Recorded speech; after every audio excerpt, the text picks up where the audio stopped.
Cette vidéo date du 8 mai 2016, elle a été faite à une époque où les top et listes commençaient à être de plus en plus courants avec une moins en moins bonne réputation. Une sixième entrée secrète dans la liste était gardée pour la boîte magique de Voxmakers, mais comme ça n'existe plus, je mets la vidéo bonus sur ma chaîne, lien dans la description. À la semaine prochaine pour une chronique neuve et bon visionnage.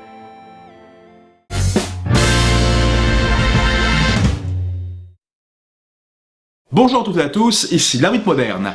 Est-ce que c'est moi ou il n'y a pas comme un sentiment de haine envers les vidéos de type top 10 ou top 5 sur YouTube en ce moment? À chaque fois, c'est pareil en fait. Quand l'algorithme de YouTube met en avant un genre de vidéo à la mode, ça donne l'impression que le genre devient omniprésent, ce qui incite d'autres youtubeurs à vouloir surfer sur la vague de succès, et ce qui fait que les espaces de recommandation de vidéos deviennent pollués, il y a comme un trop-plein. Ce qui fait évidemment un effet de ras-le-bol chez les spectateurs. Et je comprends parfaitement ce sentiment d'agacement que vous avez. Il y a quelques années, c'était pareil avec les vidéos de let's play sur Minecraft ou sur les podcasts humoristiques. Et maintenant, c'est au tour des tops de passer à la casserole. Et oui, c'est vrai aussi qu'il y a des abus de méthode putaclic, de temps en temps, voire même assez régulièrement, pour mettre en avant ce genre de vidéos, que ce soit au niveau du fond ou de la forme. Surtout de la forme en fait. Néanmoins, là où je ne suis pas d'accord du tout, c'est de dire que le genre même du top dans son intégralité est de nature racoleuse et sans intérêt. Là, non. Je trace ma ligne ici. C'est pourquoi je vous propose un top 5 de ce qui est, selon moi, 5 techniques pour faire de bons tops. Évidemment, ce n'est que mon top, je ne fais que donner mon avis personnel sur ce qui me semble être de bonnes techniques, et je ne prétends pas avoir reçu un doctorat en vidéo de top 10 sur YouTube, hein, non, si vous n'êtes pas d'accord avec mes propos, et si vous pensez qu'il y a d'autres bonnes techniques, n'hésitez pas à faire votre propre top dans les commentaires après avoir vu la vidéo. D'ailleurs, c'est marrant qu'on parle de ça, parce que... Numéro 5, anticipez les commentaires. Internet étant ce qu'il est, le public qui vous regarde aura forcément son mot à dire sur votre top et cherchera forcément à étayer de façon plus ou moins amicale sur le sujet. Par exemple, imaginons que je fasse un top 10 des clones de Mario Kart et que je cite des titres comme Diddy Kong Racing, Crash Team Racing, Sonic et Sega All-Star Racing, Tamer Racing et j'en passe. T'auras beau proposer un panel de 10, 15 titres du plus connu au plus obscur, il y aura toujours au moins une demi-douzaine de Jean-Roger Wikipédia dans les commentaires qui se posera en expert académique sur le sujet que tu abordes et qui te diront des trucs du style « Excuse-moi, mais tu as oublié de mettre Mickey Speedway USC sur les Nintendo 64 dans ton top. C'est un peu scandaleux, hein, tu viens clairement de perdre en crédibilité. » Du coup, le petit message de prévention que je viens de faire juste avant, et je ne prétends pas avoir reçu un doctorat en vidéo de top 10 sur YouTube, est très important. Si tu le fais pas en début ou en fin de vidéo, tu vas te faire pourrir. Enfin, tu te feras pourrir quand même de toute façon, mais juste un tout petit peu moins si tu fais cette précision-là. Voilà. À un endroit de la vidéo, au début, la fin, peu importe. Et puis honnêtement, c'est quand même vachement intéressant d'avoir l'avis de son public et de le faire participer à la réflexion de sa vidéo. C'est sûr qu'en plus, il aura vachement envie de participer si tu respectes le point numéro 4. Numéro 4, bien choisir son sujet et son angle. Ce qui est cool avec un top, c'est que tu peux parler de n'importe quel sujet qui t'intéresse de façon simple, claire et bien ordonnée. Du coup, n'aie pas peur de te lancer dans des sujets un peu spécifiques ou un peu dingo, tant que ça t'intéresse vraiment et que tu as des connaissances solides dessus. Genre, je sais pas moi, le top 10 des travestis du cinéma, le top 5 des publicités avec Jean Rochefort, le top 5 des persos plausibles dans Super Smash Bros sur Wii U. Quoique, non, c'est vraiment trop spécifique, faut vraiment être un Nintendo sexuel obsédé compulsif qui a rien de mieux à foutre de sa vie, hein.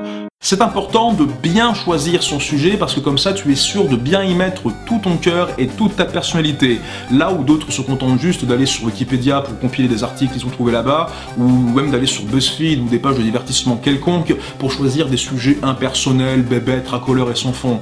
Voilà. Absence de fond d'ailleurs soulignée par le besoin de mettre dans la miniature des filles sexy, et pour aucune raison d'ailleurs, et aussi de mettre ce putain de emoji qui pleure parce que tu vois ma vidéo elle est drôle, elle est lol, clique dessus.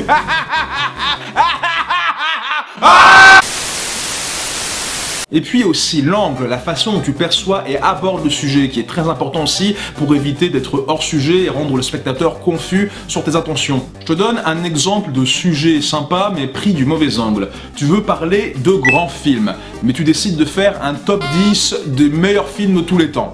Alors déjà, 1, c'est prétentieux, 2, il y a des millions de films sortis depuis 100 ans, donc je pense pas que tu les as tous vus. Et de 3, ça va être encore un coup à te prendre des remarques dans les commentaires du style « Comment peux-tu dire ça? Tu ne détiens pas la vérité absolue, l'art c'est subjectif, ça change selon les points de vue, les goûts et les couleurs, ça ne se discute pas, j'ai la capacité rhétorique du non-div cuit, j'ai encore plein de lieux communs en réserve, sauvez-moi, sauvez-moi, tuez-moi, tuez-moi, tuez-moi, là. Et je ne prétends pas avoir reçu un doctorat en vidéo de top 10 sur YouTube. Ce que tu peux faire à la place, du coup, c'est prendre le même type de sujet, mais avec un angle plus honnête et plus précis, du style le top 10 de mes films préférés, pour rester personnel et subjectif, ou alors le top 10 des films acclamés par la critique, si tu veux quelque chose d'un peu plus objectif, basé sur des données, des recherches, plutôt que ton ressenti. Numéro 3, hiérarchiser. Le terme même de top implique d'aller vers le haut, d'atteindre des sommets, de faire un classement partant du meilleur au meilleur des meilleurs. Si tu ne respectes pas un ordre d'intensité ou d'importance croissante, dans ce cas-là, ce que tu fais, ça ne s'appelle pas un top, ça s'appelle une liste.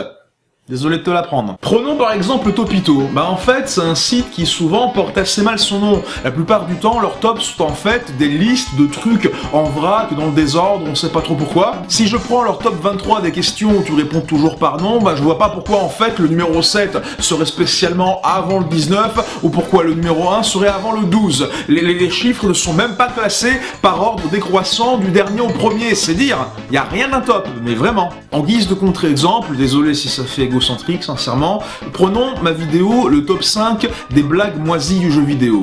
Normalement, si j'ai bien fait mon travail, vous aurez remarqué que j'ai fait un classement par ordre d'exaspération, allant d'un peu casse-pied avec le numéro 5 jusqu'à super saoulant avec le numéro 1.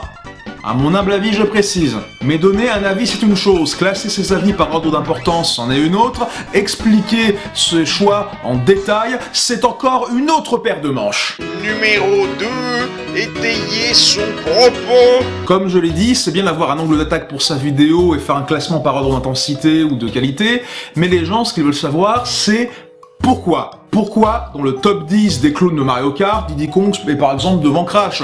Pourquoi dans ton top 10 de tes films préférés, tu as mis Les Évadés avant les Chihuahuas de Beverly Hills?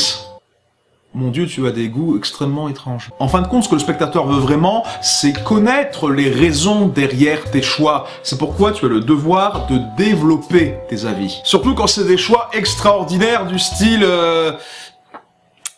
Qu'est-ce qui ne va pas chez toi? C'est un petit peu comme faire plein de petits articles synthétiques mais intéressants autour d'un même sujet. Ou c'est un petit peu aussi comme rédiger chacune des parties d'une dissertation.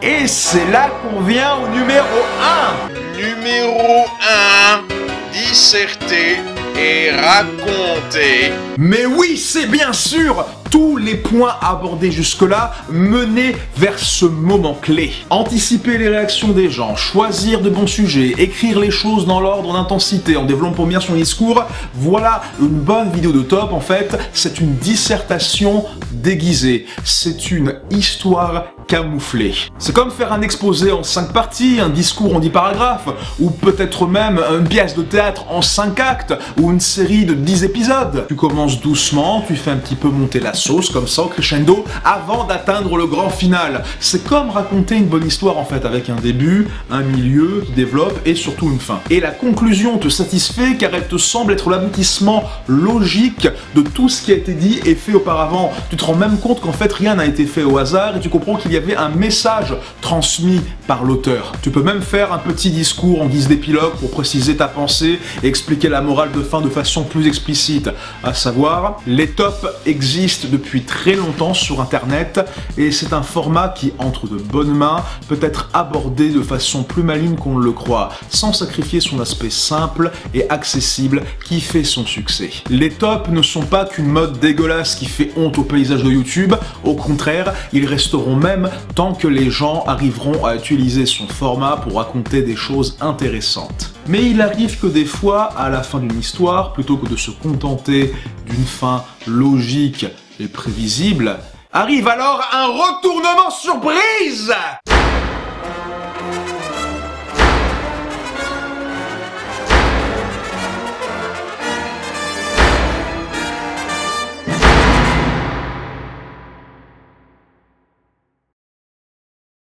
Salut tout le monde, alors c'est parti pour le top 5 des chiffres. Oubliez pas de laisser un pouce bleu et de vous abonner, merci. Alors en numéro 5, on a le 5.